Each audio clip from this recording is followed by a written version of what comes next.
In Chapter 7, we focused on the family system. Chapter 8 will shift our social focus and look specifically at the relationships we have with friends and peers during adolescence and emerging adulthood.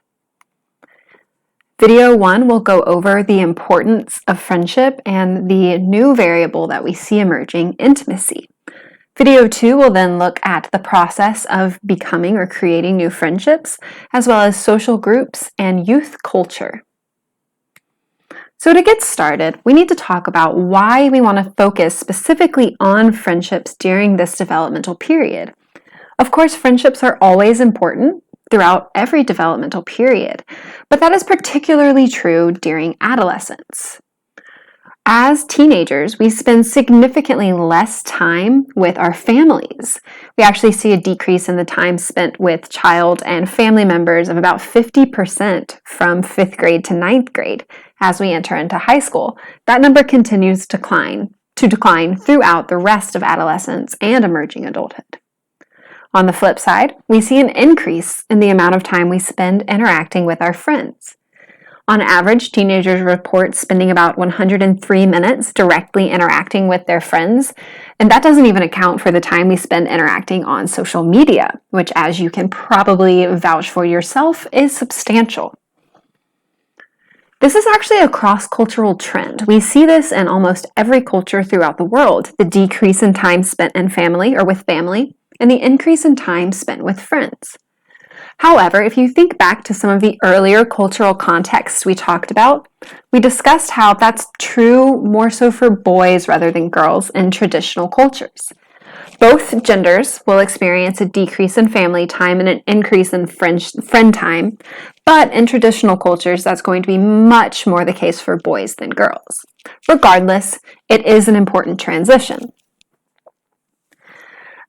Another reason friendship is so important to study during adolescence is that it is the greatest source of positive and the greatest source of negative emotions for adolescents.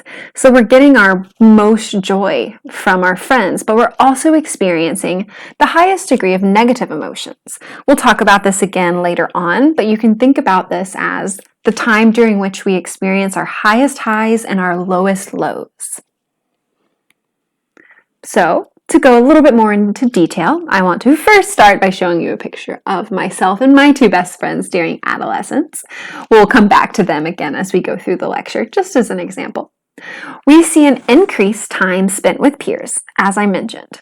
We actually see an increase in time directly interacting with peers at school compared to elementary school. If you think back to your high school experience, it was probably pretty similar to mine, where you would see each other in the hallways between classes. You would get to eat lunch specifically with your friends if your schedule worked out. You would hang out before and after school in the parking lot or in the hallways before class would actually begin.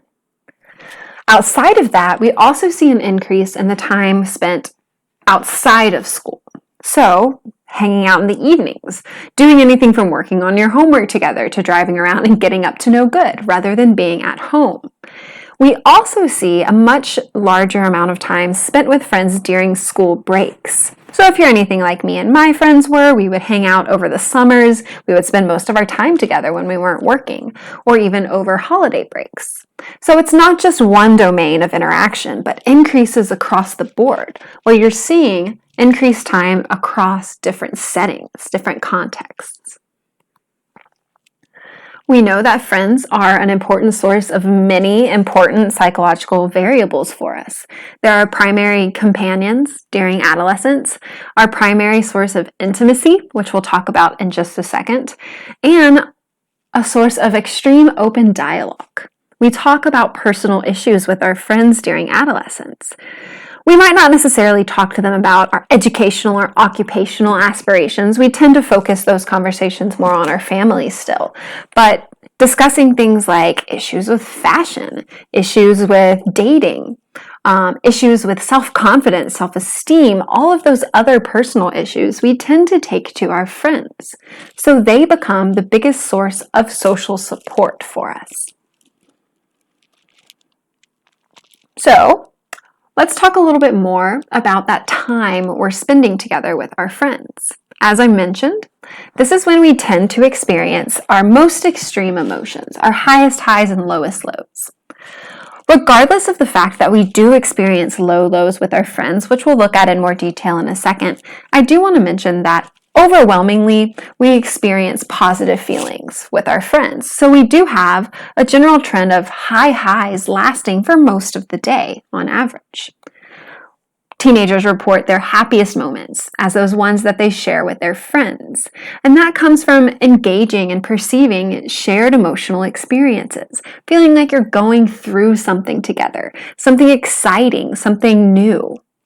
We also tend to feel very free and accepted, open to be ourselves among our friends during this period, which, if you think back to how it felt to be a teenager, is an important feeling because during this transitional period, many people have more moments where they don't feel comfortable in their own skin, and friends can help kind of ease that for us.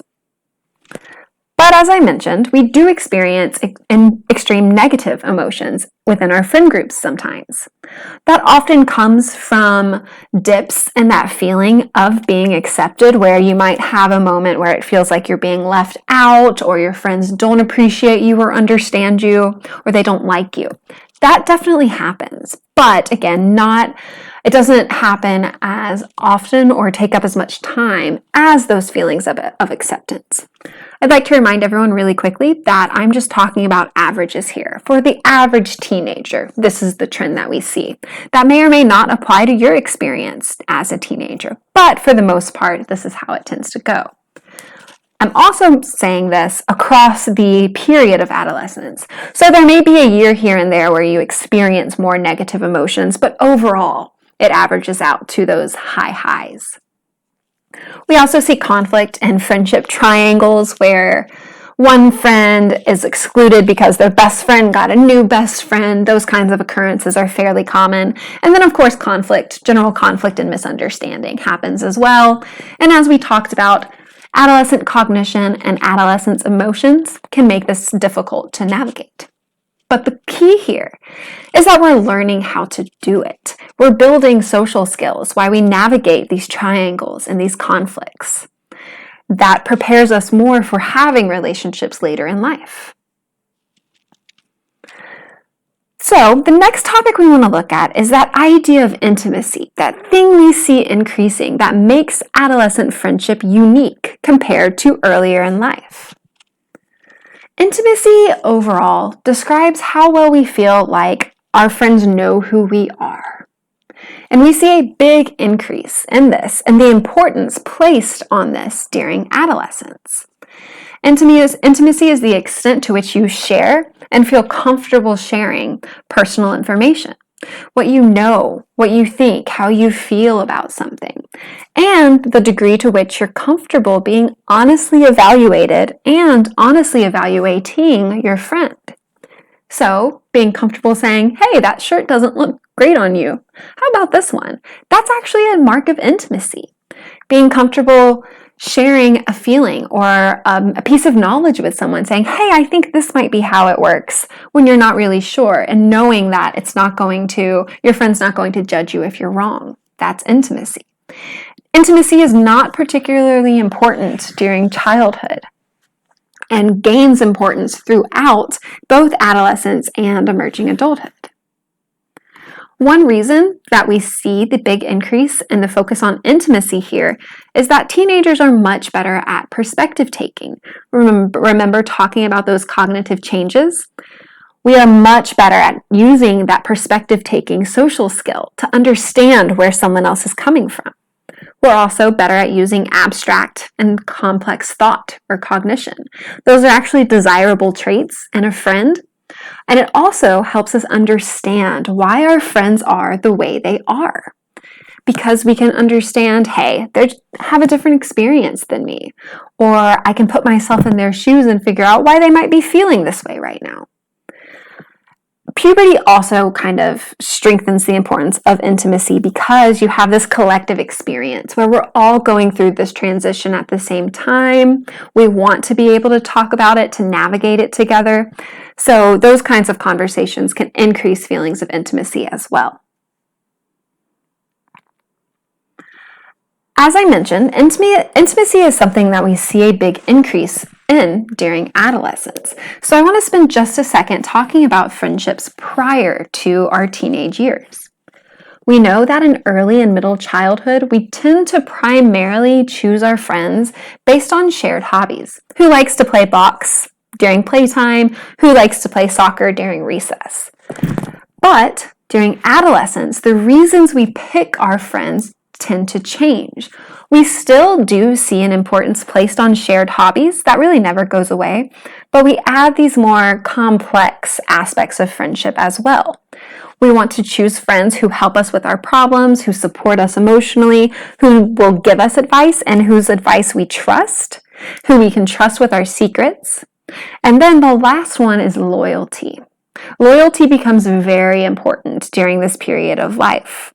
In fact, we know that issues with loyalty tend to be reported as the biggest reason for friendships ending during the teenage years. So again, I want you to think back to when you were a teenager. Maybe you had an experience where you had to question someone's loyalty and maybe you didn't. But I'm sure we can all remember how important it is to feel like your friends had your back during this transitional period in life. And when that doesn't happen, it can be very harmful to friendships or even friend groups. We do, however, see some gender differences in terms of intimacy. Girls tend to value spending time talking and being affectionate and nurturing towards one another. So because of this, they tend to emphasize trust in building intimacy more so than boys. Pardon me. Oops. Whoa. Sneak peek. There we go. Boys, on the other hand, tend to value those shared activities more. That's how they build intimacy, okay? They still show higher levels of intimacy than younger children. The behaviors of the friendship just tend to look a little bit different. What I want to mention here is that these differences are not biological. These come from how we socialize, males and females primarily. Girls are taught that these are the kinds of behaviors they should engage in with their friends, so they're going to emphasize them more. Same for boys. So that tends to be the primary reason we see these gender differences popping up. Moving on into emerging adulthood, we see intimacy continue to increase in importance. We also see more other sex friendships, and sometimes those friendships will start to involve sexual elements, more so during adolescence, things like friends with benefits, and so on and so forth. So that becomes more common. But at the same time, we tend to see a decrease in same-sex friends because, of course, we're more open to befriending individuals of different genders. The key here that I want to mention, however, is that the importance of our friendships do begin to decline. Most of this comes from an increase in importance on romantic partners. As we navigate emerging adulthood, 18 to 25, people start to form more serious romantic relationships. And that romantic partner tends to take over some of the intimacy roles here, some of the social support roles. So friendship is still important. The friendship quality might still be great. We just learn to rely on our romantic partners more. They become the most important source of social support. And for that reason, adolescence really is a unique period for friendship development. That brings me to the end of video 1. Video 2 will pick up by looking at the process of becoming friends.